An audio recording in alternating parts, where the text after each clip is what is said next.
Esminas. E agora vamos falar de Filadélfia, semana que vem de Laodiceia.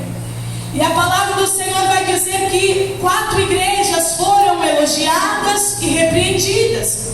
Dentre elas, Tiatira, Sardes, Pérgamo e Esminas, elogiadas e admoestadas. Uma única igreja foi elogiada, que é a igreja de Filadélfia, a igreja que permaneceu fiel. E uma única igreja foi totalmente desprezada, totalmente criticada, porque era a igreja de Laodiceia. Aí João está onde agora escrevendo? Meu esposo falou há muitas terças atrás, então nós vamos lembrar. João agora está numa ilha chamada Patmos. João agora está isolado na Grécia, na ilha chamada Patmos, e ele está agora no mar Egeu. Ele está agora cercado por águas. Como que alguém iria ouvir a pregação do apóstolo, sendo que ele não tinha acesso ao povo, sendo que ele estava isolado, ele não tinha como propagar o evangelho daquela forma? Só que ele servia a um Deus que não é limitado pela geografia humana. João servia a um Deus que ele não se limita a territórios. E agora João está isolado na ilha, sem acesso ao povo, sem acesso à multidão. Mas quando João olhava para o céu, ele via o Senhor assentado no alto e sublime trono. Quando João tinha visões, ele via Deus caminhando entre os 7 cartiçais. Em um ambiente não fez João, não. João, quando estava num ambiente desfavorável, ele com o poder e a autoridade de Deus mudou o ambiente e usou o que tinha no momento para alegrar a igreja de Cristo. Glória a Deus.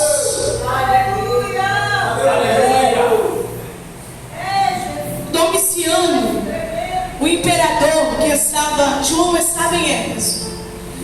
E porque João arrastava multidões e convertia muitas pessoas, Domiciano agora ficou perturbado.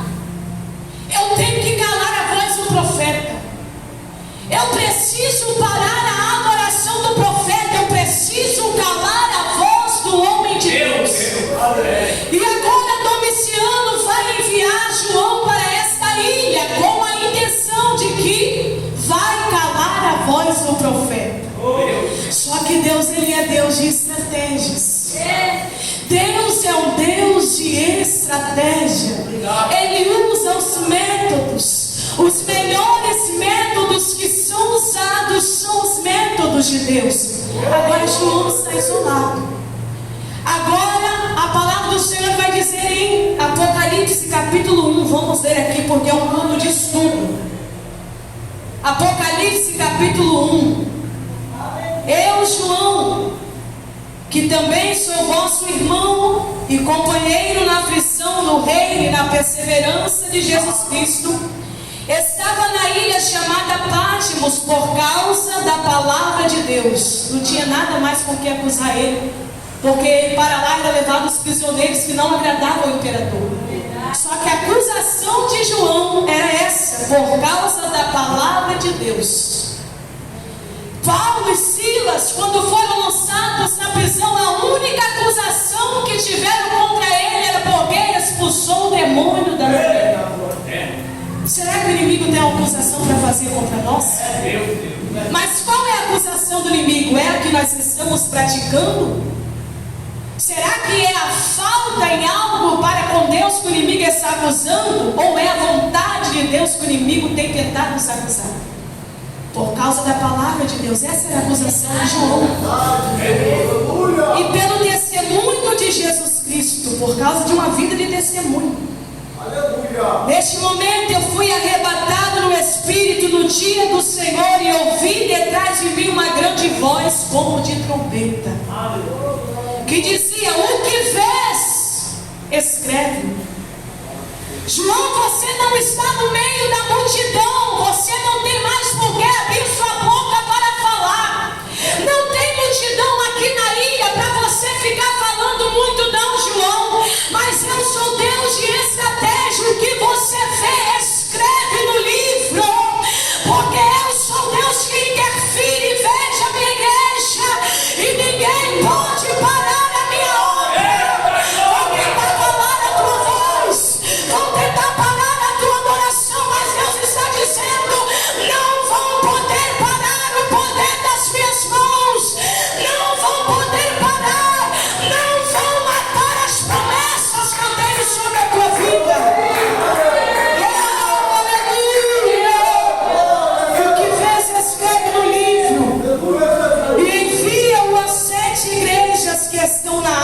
aí Deus fala o nome de todas as igrejas.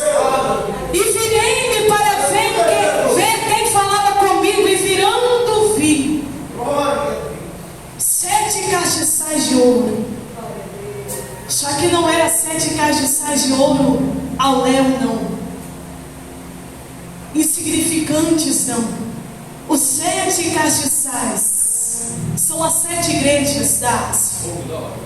Só que não era qualquer castiçal, não. E não era qualquer um que estava no meio do castiçal, não. Olha que coisa linda esse versículo. Aleluia. Apocalipse capítulo 1, versículo 13 vai dizer: e no meio dos 7 castiçais, um semelhante ao Filho do Homem, meu Deus, vestido até os seus pés de uma roupa comprida e cingido pelos peitos com um cinto de ouro. E a sua cabeça e cabelos eram brancos como lã, como a neve, os seus olhos como chama de fogo, e os seus pés semelhantes a latão reluzente, como se tivesse sido refinados numa fornalha, e a sua voz como a voz de muitas águas. E João viu, sabe o que? Ele tinha na sua destra, na sua mão direita.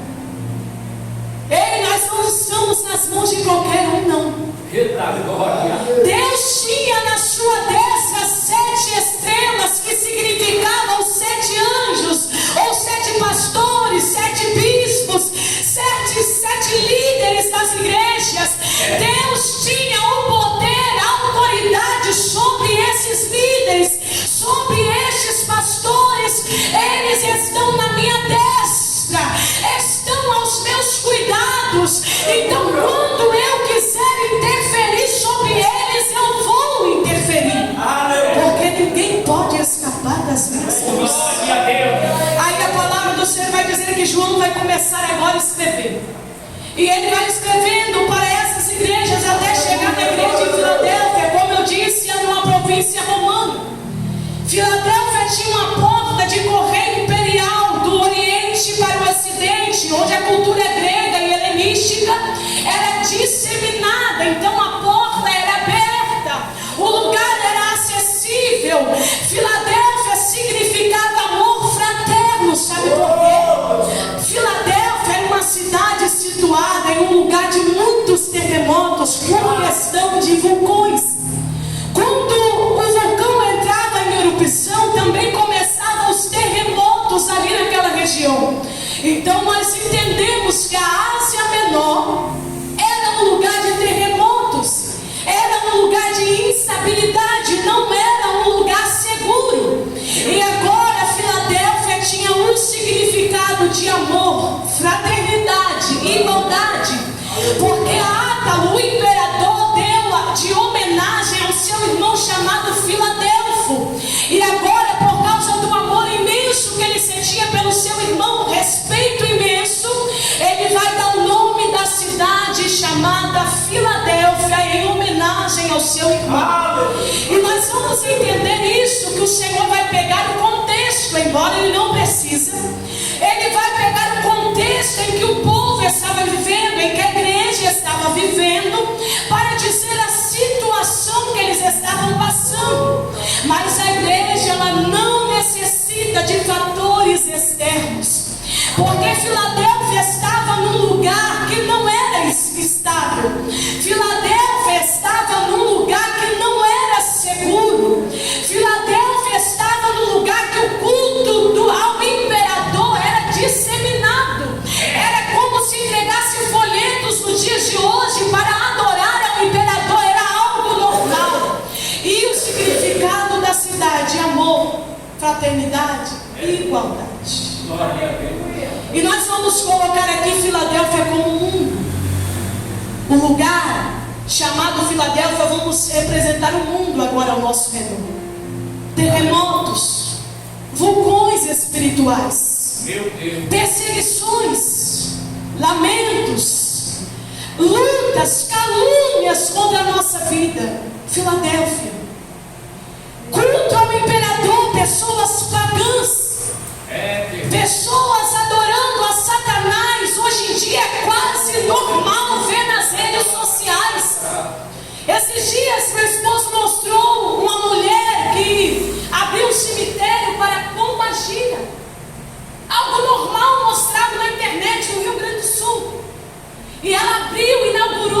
cemitério e era algo normal. E pessoas até falam, eu acho lindo o espiritismo, pessoas comentando embaixo. Então é algo que hoje em dia está sendo propagado a olho nu, não estão mais disfarçando. Então Filadélfia estava vivendo aquele paganismo. Filadélfia estava vivendo num contexto a qual o culto ao imperador era normal. E as pessoas se prostravam ao imperador como se fosse Deus, porque ele era denominado para eles como Deus. Só que era uma cidade de amor, igualdade, fraternidade, como o mundo. Nós temos amor. Nós somos iguais. O mundo ele prega isso. Só que Deus chega para o povo e a primeira coisa que ele diz, isto escreve e diz: eu, o santo, Aleluia. eu, o imutável, eu que não mudo, eu que não me adequo às doutrinas de Satanás, eu que não mudo as escrituras, eu que não mudo quem eu sou, porque sou de eternidade em eternidade. Filadélfia, igreja, vocês estão situadas aonde todos são igual, mas eu, santo, que sou dono da igreja, digo: faça a diferença em meio aos iguais, faça a diferença. Era isso que Jesus estava querendo dizer. O santo, o verdadeiro, estão proclamando que agora o imperador é um Deus. Não, mas eu sou verdadeiro, eu sou alfa, eu sou o ômega, o princípio, o fim, o primeiro, o derradeiro. E Deus fala assim: não há outro além de mim, não tem como, o que proceder disso é maligno. Aí a palavra do Senhor vai dizer que ele vai dizer: eu sou santo. Aí nós vamos ler aqui, ó, 1 Pedro, capítulo 1, versículo 15 e versículo 16. Quem dera que eu fosse de decorar assim, eu acho lindo. Um dia nós chegamos lá, se for o propósito de Deus, né? Tem gente que fala, Mateus capítulo tal, versículo tal, e fala o versículo, é muito lindo. Deus abençoe, mas minha mente ainda não chegou a esse tão lindo patamar. Vamos ler aqui. Mateus, 1 Pedro, capítulo 1. Mas como é santo aquele que vos chamou, sede vós também santos em um pedacinho da vida, de vez em quando, em toda a vossa maneira de viver.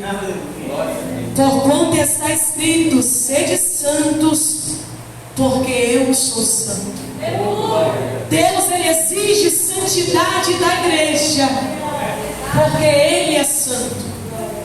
Deus exige santidade da igreja, porque ele é referência.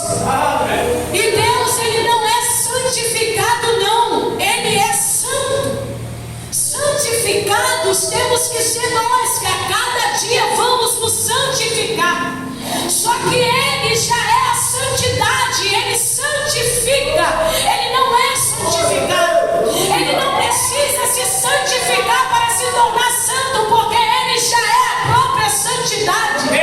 E ele vai dizer em Hebreus 12, 14, vai dizer assim: olha, meu Deus, santificai. Ah, esqueci do versículo, meu Deus. Segui a paz com todos. Aleluia. E a santificação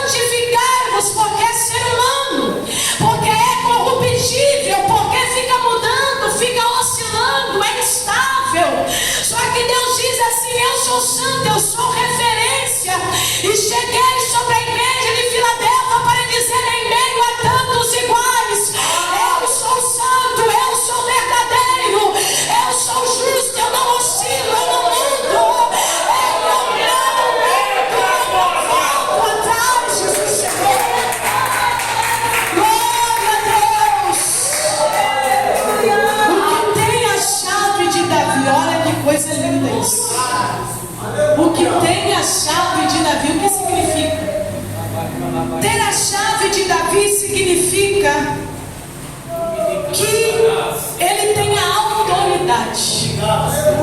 Chave na Bíblia sempre vai significar autoridade. E naquele contexto, o pessoal de Filadélfia, a igreja de Filadélfia, não somente enfrentava conflitos externos, porque chega um momento que a gente até acostuma com os conflitos externos, mas Filadélfia estava agora em conflito dentro da igreja. Filadélfia agora estava tendo conflito entre os teus, porque Deus vai dizer por intermédio de João Batista: voz da sinagoga de Satanás. Não era o pessoal lá de fora, não era o povo pagão, não, era os de dentro. Não era quem a gente já espera que procede o maligno, porque o mundo jaz o maligno. Não era desses, não, era os de dentro que estavam recebendo o nome de sinagoga de Satanás. E isso é um título muito triste para quem está dentro da igreja. Esse é um título muito triste a se receber, e que essa igreja nunca venha receber esse título.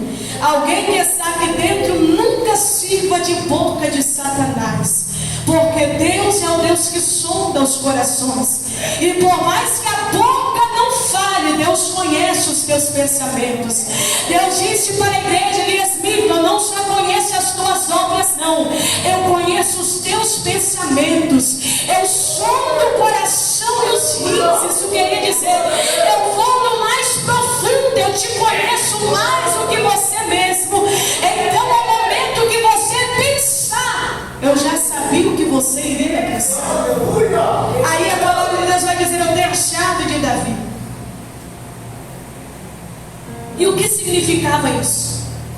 A chave de Davi é autoridade. Mas por que os da sinagoga de Satanás, que eram os judeus, que estavam dizendo assim: nós somos, vocês não são, nós vamos alcançar a Cristo, porque tem uma promessa lá atrás, que os nossos inimigos, é bíblico, queriam se prostrar aos nossos pés, aos pés dos judeus, e dizer que Deus é o Senhor. Só que o povo de Israel, os judeus, esqueceram que quebraram a aliança com Deus.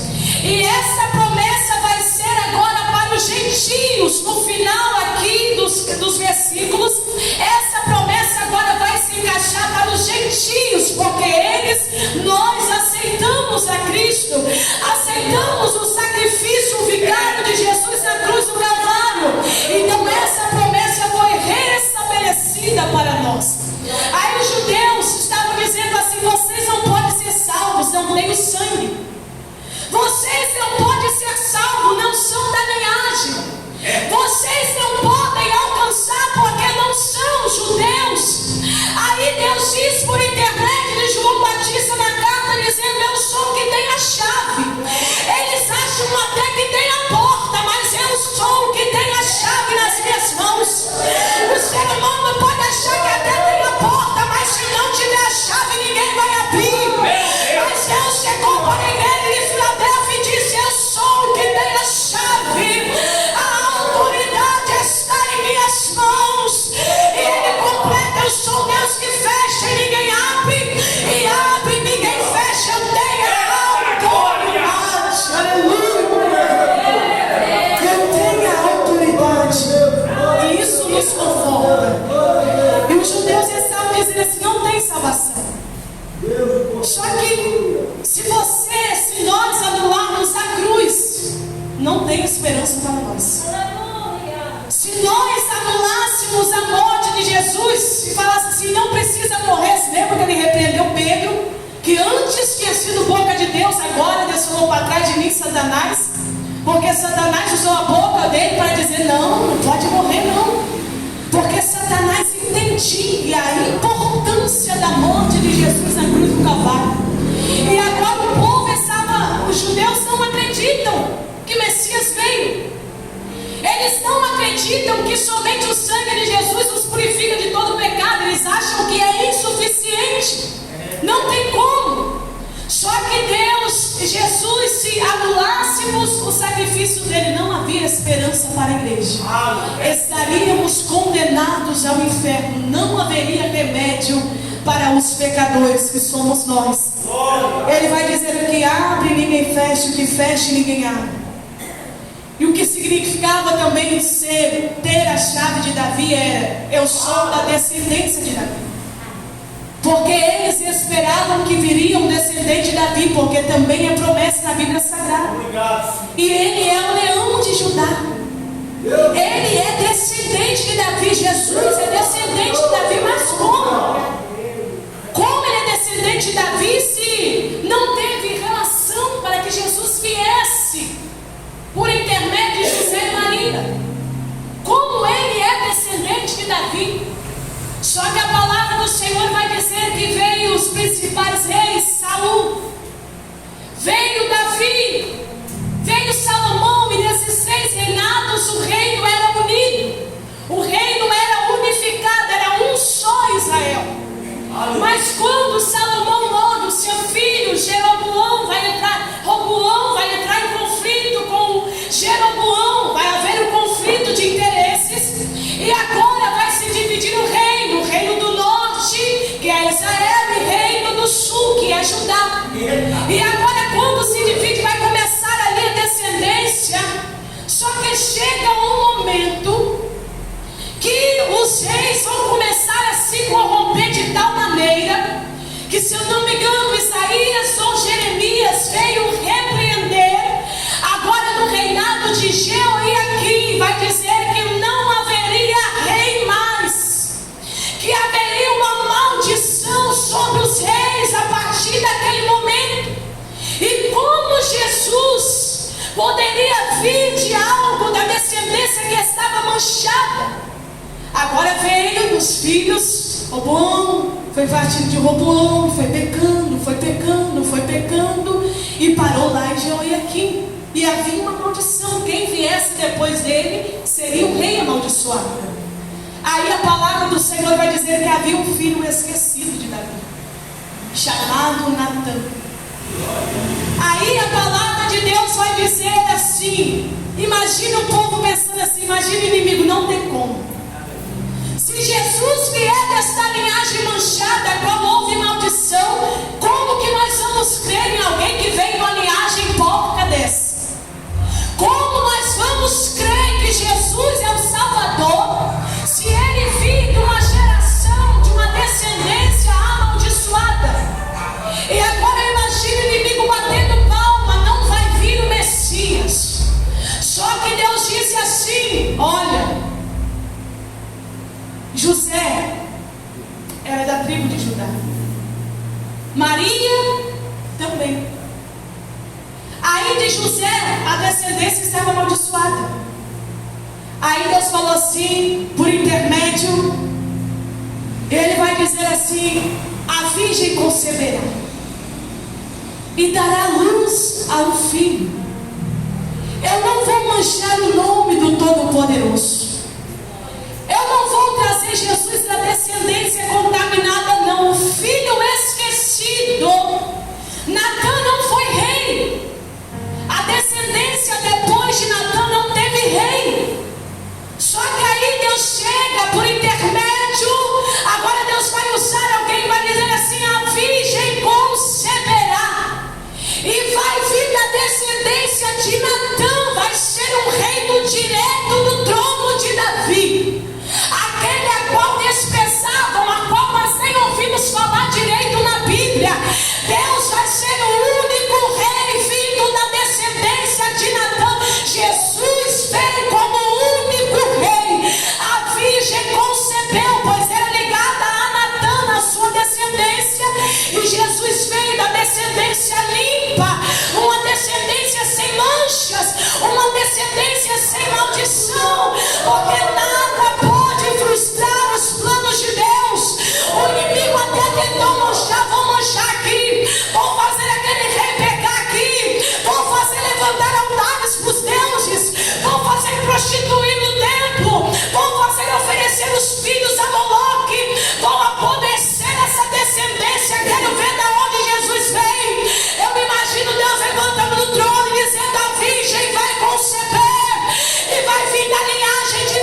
e que ninguém pode fechar. Esta porta significa a salvação e a evangelização. Aleluia. Como eu disse, era uma porta do correio imperial entre o Oriente e o Ocidente.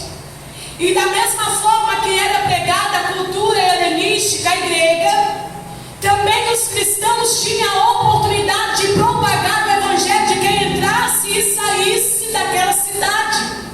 A porta da salvação aqui vai ser a chave que Deus tem nas mãos, que Jesus tem nas mãos. Pelo sacrifício dele na cruz do Calvário, ele tem acesso. E ninguém pode entrar por essas portas. Porque ele diz, eu sou a porta, ninguém pode entrar a não ser permitido por Jesus. Ninguém pode entrar por essas portas, os salteadores que estão ao redor, não pode passar pela janela, não pode pular em algum buraco, não tem perfeições não. A porta é ele, é o único acesso do céu, é Jesus. Ele disse, eu sou a porta. E ele vai dizer aqui, eu tenho a chave. Quem quer entrar de outra maneira, a não ser me aceitando como o único e suficiente Salvador? Quem quer entrar de outra maneira, sem fazer aquilo que apraz ao Pai? Eu sou a porta. Não tem como ir por outro caminho, não. Aí ele vai dizer assim, tem uma porta aberta, evangelização. E o que nós devemos aprender disso é as oportunidades. Filadélfia vivia em um contexto muito ruim. Só que isso não abalou o povo. Isso não calou a voz do povo. Isso não calou a voz dos cristãos. Eles aproveitaram as oportunidades. E nós hoje temos tanta facilidade, tantas oportunidades que Deus nos dá. A porta está aberta para nós. Aí nós chegamos diante da porta. Deus, será que eu prego? Deus, será que eu vou lá? Será que eu evangelizo?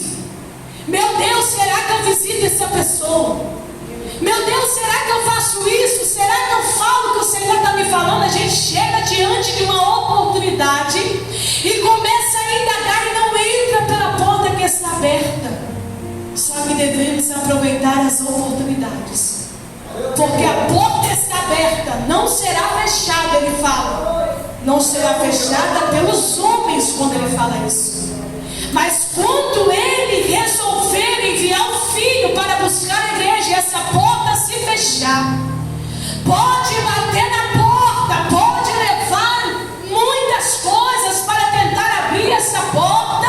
E quando ele resolver fechar essa porta, que é a porta da graça que está aberta, ninguém mais poderá abrir, porque ele tem a chave.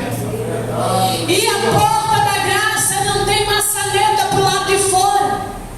A porta da graça não tem chave reserva. Quando ele trancar, vai ser trancada por dentro. E quem é o homem para abrir esta porta? Então venhamos aproveitar as oportunidades de Deus enquanto é tempo. Eu sei as tuas obras. A porta está aberta, ninguém pode fechar.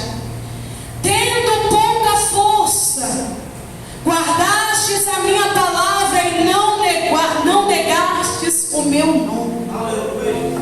Pouca força aqui não vai ser força espiritual.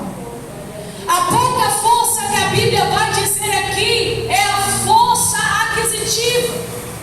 O povo de Filadélfia não tinha influência. Era um povo, vamos dizer, com desesperanças externas, que as pessoas não contribuíam para que a igreja viesse a crescer, não. Eles eram pessoas, vamos dizer, pobres, não eram influenciadas, pessoas que não tinham poder aquisitivo. Mas essa pouca força vai dizer sobre isso. Mas vocês têm a fé de tal tamanho que estão guardando a minha palavra. E esse guardar aqui não vai ser esconder, não. Não é esconder, deixar no potinho ou deixar só para dentro do nosso coração e não propagar o evangelho. Não, este guardar significa guardaste. Não está mudando a minha palavra, não está adaptando a minha palavra ao modo de viver. Esse guardar aqui está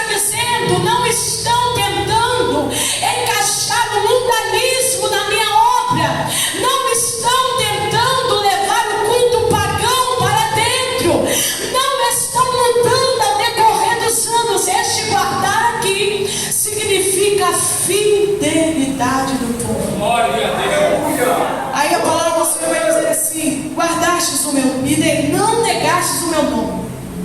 Em meio a tantas pessoas pagãs, em meio a tantas pregações ao imperador, eles não negaram o nome de Jesus. Em meio a tantas chacotas do judeu dizendo: não tenho sangue, não veio da descendência, não tem salvação. Mas ele é a chave, ele tem a chave. Ele tem a chave. E o único sangue que nos purifica do pecado é o sangue de Cristo, e é esse que tem que correr em nossas vidas. Eis que eu farei na sinagoga de Satanás, aos que se dizem judeus e não são, mas mentem. Eis que eu farei que venham e adorem prostrado aos teus pés e saibam que eu te amo. Só que essa adoração aqui não era para exaltação do homem, não. Era a adoração de reconhecimento. Sabe por que Deus falou isso lá atrás? Como eu disse, os inimigos vão ter que dizer que Deus é sobre a tua vida. Só que olha a promessa agora para os gentios, quem eles desprezavam. Deus usa João para dizer: eis que eu farei dos da sinagoga de Satanás, que dizem que são e não são, mas mentem. Farei com que venham até os teus pés, se prostrem e vão reconhecer que eu te amo. Isso era adoração a Deus. Vão ter que dizer no último dia, quando a igreja voltar com Cristo, vão ter que dizer assim: verdadeiramente os cristãos que estavam dizendo a verdade, verdadeiramente os cristãos que confiaram em Cristo, e isso é verdadeiro. Realmente Cristo morreu por nós na cruz do Calvário. Isso é lindo. Eu vou fazer esse próximo diante de ti, saiba que eu te amo. E com isso eu falo para essa igreja: aqueles que estão te menosprezando, os que estão te desprezando, os que estão te humilhando, os que estão vindo contra a tua vida com calúnias, com levantes, com disse-me-disse, Deus está dizendo, por intermédio do meu amor a vós, vou mostrar os que estão se levantando contra esta igreja, que eu sou o verdadeiro Deus, e que ninguém toca na menina dos meus olhos, que aquele que tocar eu ferirei, porque sou Deus de amor, mas também vão abrir feridas se não se converterem ao meu nome. Oh meu Deus, e Deus está dizendo nesta noite: se acaso os da sinagoga de Satanás não mudarem os pensamentos, não se converterem, não se arrependerem, eis que virão para prostrar diante dos teus pés em adoração a Deus e reconhecer que Deus é sobre a minha e a tua vida. Quem crê? Quem crê que Deus é sobre a nossa vida? Aleluia, Deus.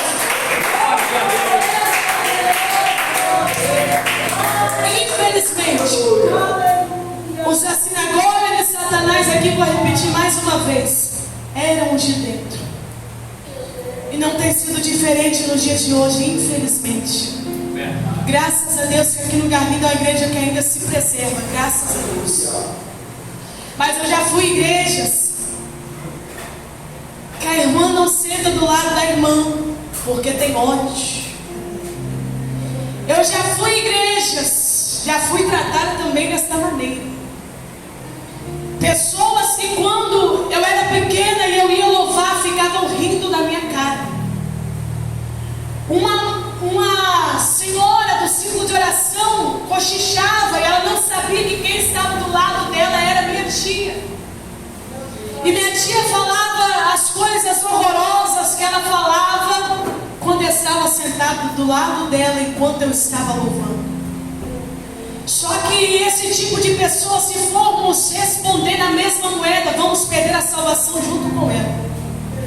Pessoas que estão dentro da igreja só para derrubar o próximo. Olha só, a palavra do Senhor vai dizer em Mateus capítulo 12, 25, vamos ler. capítulo 12, versículo 25.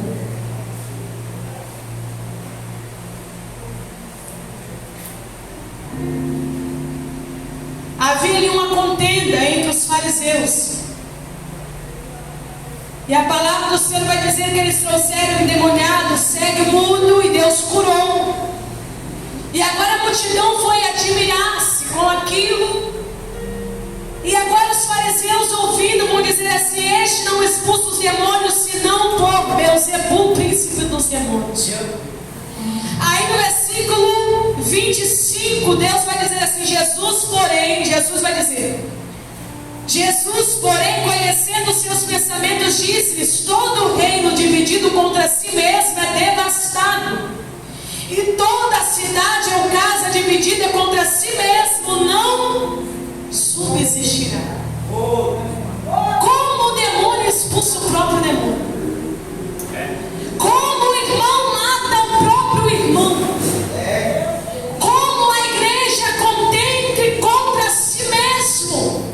Aí Deus vai dizer assim: farei com os que da sinagoga de Satanás que estão contendendo entre si, se não se arrependerem, no último dia serão lançados no fogo eterno.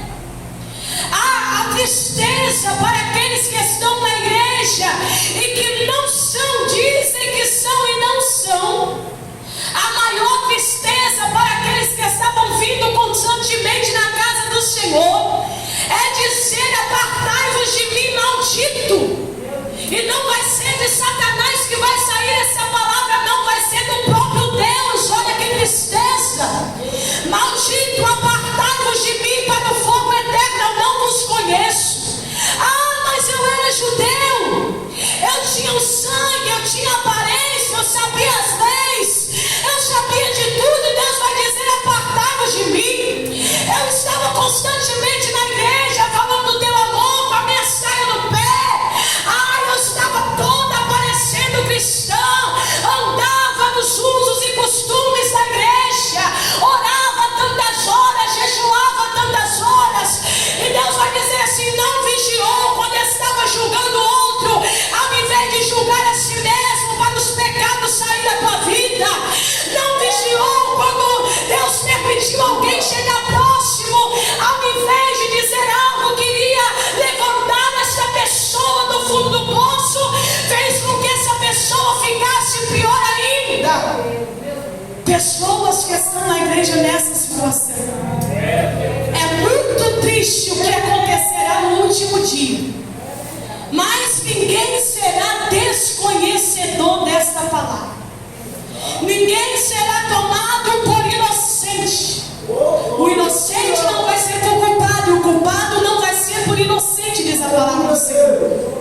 Aquele que é justo vai receber com justiça aquilo que praticou aqui na terra, mas aquele que é ímpio também vai receber na mesma moeda, na verdade pior do que fez aqui na terra.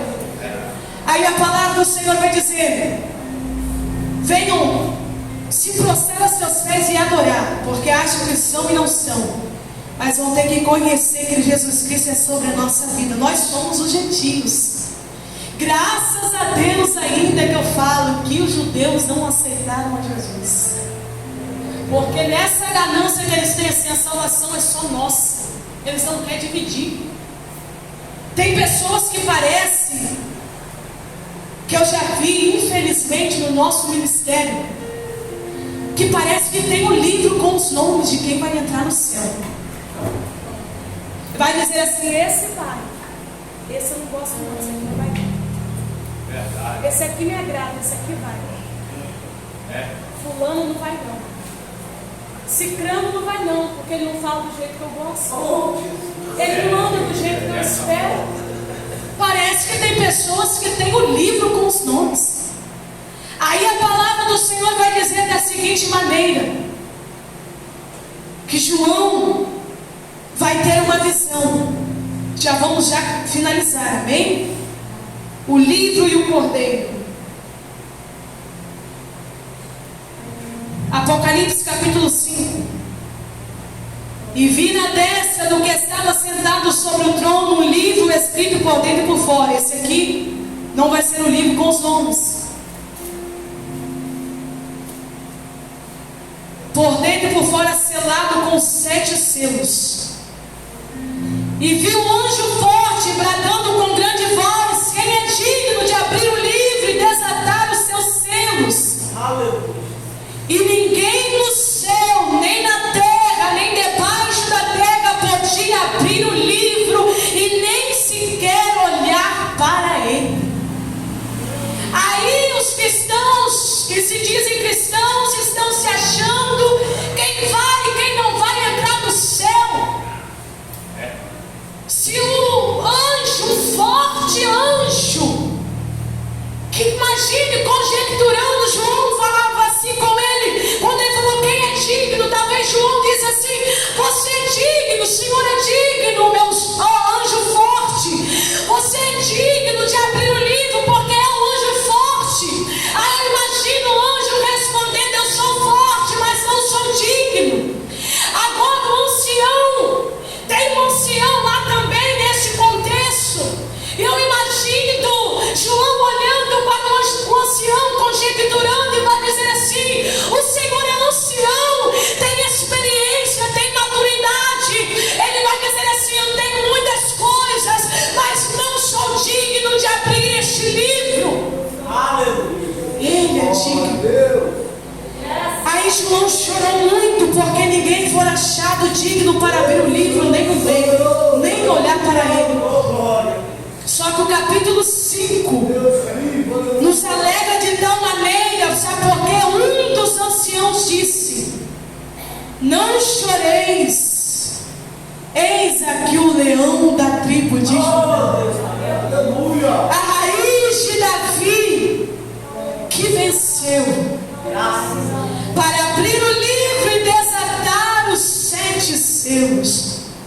E olhei e vi que estava no meio do trono e dos 4 animais viventes, e entre os anciãos um cordeiro, como havendo sido morto, e tinha 7 chifres e 7 olhos, que são 7 Espíritos de Deus enviados sobre a terra. Ele viu o cordeiro, o leão da tribo de Judá, que outrora era cordeiro, mas quando ressuscitou se tornou leão da tribo de Judá. E agora o povo estava se achando: nós só os judeus vão ser salvos.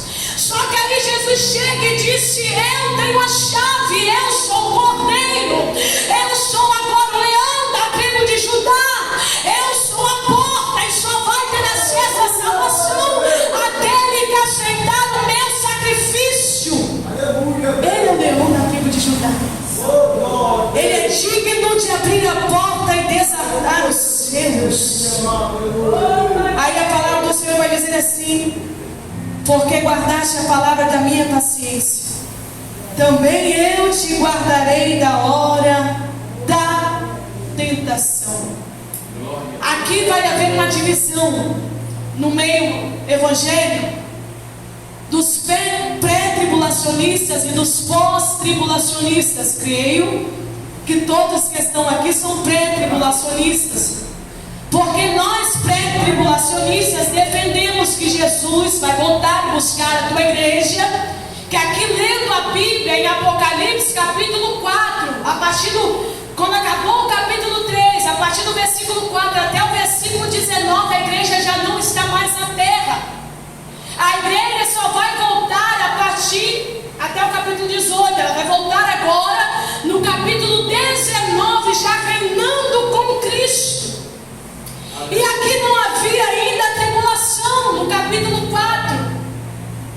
A igreja não foi citada mais a partir desse versículo. Vem aquele terremoto todo, tudo que vai dizer aqui na Bíblia Sagrada, o que vai acontecer com os ímpios e aqueles que não acreditaram no Senhor. Essa grande tribulação, nós pré-tribulacionistas acreditamos que Deus nos livrará da hora, olha a preposição, da hora da tentação. Ele vai nos livrar. Só que para alcançarmos este livramento, essa salvação, devemos perseverar fiéis até o fim. Ou guardada a hora da tentação que há de vir sobre todo o mundo, para tentar os que habitam sobre a terra. Quando fala isso aos ímpios: eis que venho sem demora, guarda o que tens, para que ninguém tome a tua coroa. Glória a Deus. Uai, tem como perder a coroa? Tem como perder a intimidade com Deus? Tem como perder a comunhão com Deus? Tem como perder a unção do louvor? Tem como perder a unção na palavra? Tem. Nós sem Deus não somos nada. O louvor que eu entoo sem Deus não faz efeito nenhum. Sabe por que Davi louvava e Saul, os espíritos maus saíam de Saul? Não é por causa da lindeza do louvor que era entoado, ou por causa da melodia da harpa, não. Era porque o Espírito de Deus repousava sobre Davi. É por isso que havia a repreensão dos maus espíritos. Então que nós venhamos guardar o que nós temos, que não venhamos procurar mudar as escrituras para se adequar ao nosso ego, porque muitos têm pregado a isso, a sinagoga de Satanás, que dizem que são, não, só mudar aqui um pouquinho, só trazer um pouquinho para aproximar mais os jovens, só tirar isso aqui um pouquinho, porque está pesando muito. Lembra quando Paulo disse para Timóteo, quando ele ainda era novo: seja irrepreensível, não tem esse negócio de idade não, a minha palavra não muda, a minha palavra é para criança, para jovem, para adolescente, a minha palavra não muda. Se o homem quiser aceitar, aceite, se não quiser, há um inferno preparado, há um inferno aguardando para Satanás e os seus anjos e aqueles que não aceitaram esse evangelho. Aí a palavra do Senhor vai dizer: guarda o que tens, para que aquilo que o mundo te ofereça e nós venhamos aceitar, não faça perder a nossa salvação, que não venhamos aceitar o que o mundo oferece, porque vai oferecer coisas lindas. Deus só tem uma coroa? Vem cá que eu vou te dar esse prazer, vou te dar essa riqueza, vou fazer o teu nome conhecido. O mundo começa assim, e muitas das vezes a sinagoga é de Satanás, as igrejas que são levantadas sem a ordem de Cristo. E começa agora: vem pra cá, 2 segundos eu te levanto como presbítero, vem pra cá. Outro dia, no dia seguinte, você vai ser pastor. Não passa nem pelo processo mais. Pessoas que, vamos dizer, na época fechavam talvez José por ser governador, mas ninguém viu os 13 anos de sofrimento e as humilhações que ele passou para chegar até onde chegou e queria ser o cara. Pessoas que invejam o ministério de alguém dizendo: é presbítero, é pastor, nossa, teve sorte, não passou pelo processo. Está disposto a passar por este processo também? Será que estamos dispostos? Pessoas que invejam o ministério de alguém: Deus usa essa pessoa desse jeito, como eu queria ser usado, mas quer pular os processos que as pessoas enfrentam para ter já o poder, vamos dizer, o reconhecimento. E o mundo, a sinagoga de Satanás, quer mostrar essa facilidade para que as pessoas percam a coroa. Veio sem demora. Mas passou tanto tempo, nem creio mais. Minha mãe e meu pai já morreram. Quem viveu 2000 anos? Quem viveu mais de 2000 anos? Tem alguém aqui que já tem 2000 anos na terra? Eis que veio sem demora, esteja preparado, porque Jesus, ele é sábio, e não estava dizendo aqui só da vinda dele, não, agora universal, não, estava dizendo: guarda o que tens, para que ninguém roube a sua coroa. Venho sem demora. Quando eu tirar o seu fôlego de vida, essa é a minha volta para a igreja. Quando eu tirar o fôlego de vida, essa é a minha volta para ti. Eis que venho sem demora. Guarda o que tens, para que ninguém roube a sua coroa. A quem vencer, eu o farei coluna no templo do meu Deus, e dele nunca sairá. Escreverei sobre ele o nome do meu Deus e o nome da cidade do meu Deus, a nova Jerusalém que desce do céu do meu Deus, e também o meu novo nome. Quem tem ouvidos, ouça o que o Espírito diz à igreja. A quem vencer, não adianta só estar na corrida da vida, correndo por correr, não. Corredor sem intuito, corredor sem querer receber o troféu. Ah, vou correr só por hobby, vou correr só porque todo mundo está correndo. Estou vendo todo mundo correndo, todo mundo sendo crente. Daí a gente fala, eu já ouvi falar, é maneiro. Eu já vi pessoas dizer assim, rolê com Jesus, achando que Jesus é menino. Tá triste a situação. Eu vi esse dia no estádio, rolê com Jesus. Eu acho isso é ridículo. Se o juiz, imagina você falar, vamos dar um rolezinho, juiz. Ah, mano, que eu já vi pessoas pegando o altar desse jeito. Jesus é o cara, mano. E se falar isso com o juiz lá no tribunal? Se nós temos respeito no homem, se nós temos respeito com alguém que tem autoridade na terra, imagine com Deus Todo-Poderoso, que é o Deus sobre todas as coisas. Agora a palavra do Senhor vai dizer, a quem vencer, farei coluna. Filadélfia estava num lugar de terremotos, lugar instável. Mas se vocês perseverarem até o fim, farei coluna no templo do meu Deus. Só que o templo ali não era feito de alvenaria, não. O templo é o próprio Deus. Vamos estar nele. Seremos firmes em Deus. Estaremos estruturados em Deus. Ninguém poderá nos tirar mais da presença dele. Não haverá tribulação, não haverá morte, não haverá lágrima, não haverá dor, não haverá clamor, não haverá a sinagoga de Satanás, já estarão lançados no fogo do inferno. Ninguém nos poderá tirar da presença do Pai. Quem tem ouvidos, ouça o que o Espírito diz às igrejas. Amém? Glória a Deus. Misericórdia.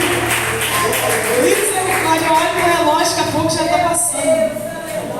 Meu Deus do céu. Coitado do meu esposo. Eu falo assim, pregando, imagina em casa, né? Ele que me aguente, misericórdia. Vamos receber o servo de Deus para finalizar nessa noite, amém? Glória a Deus.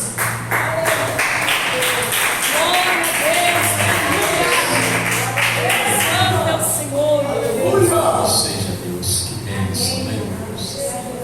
Louvado seja Deus por essa oportunidade, né?